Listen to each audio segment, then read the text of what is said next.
हिरण्यकेशी। आंबोली आणि तिथली जैवविविधता अनुभवत जंगलातून प्रवास करताना प्रत्येक वेळी नव्याने अनुभव देते।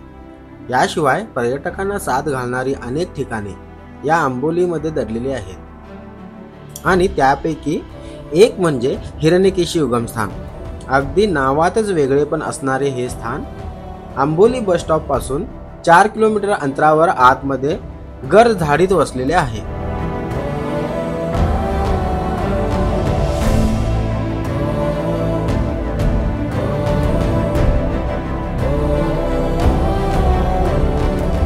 बेळगावपासून आंबोलीच्या मुख्य धबधब्याच्या दिशेने जाताना अलीकडे डाव्या बाजूने एक छोटासा डांबरी रस्ता मंदिराच्या दिशेने जातो।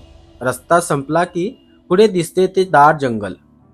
काही पायऱ्या चढून वर गेल्यानंतर समोरच हिरण्यकेशी मंदिर दिसू लागतं। जिथे हिरण्यकेशी नदीचा उगम झालेला आहे त्या गुहेतच हे मंदिर आहे। शंकराची पिंडी ही स्वयंभू आहे असे तिथल्या पुजाऱ्यांनी सांगितले।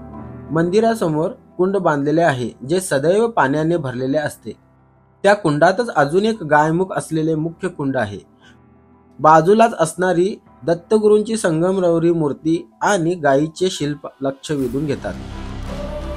या कुंडात दुर्मिळ अशी माशांची प्रजाती आढळते। त्याचे नाव शिष्टुरा हिरण्यकेशी अर्थात देवाचा मासा असे आहे। महाशिवरात्री दिवशी मंदिरात मोठा उत्सव असतो। मित्रांनो, खरं तर पावसाळ्यात इथले निसर्ग सौंदर्य हे आतापेक्षा फारच वेगळे आणि सुंदर असते। चाहू बाजूनी हिरवाईने नटलेले हे मंदिर तुम्हीही एकदा तरी नक्की बघाच, तुम्हाला पण नक्की आवडेल। मित्रांनो, व्हिडिओ आवडल्यास लाईक, शेअर, सबस्क्राईब करायला विसरू नका आणि बेल आयकॉन नक्की दाबा।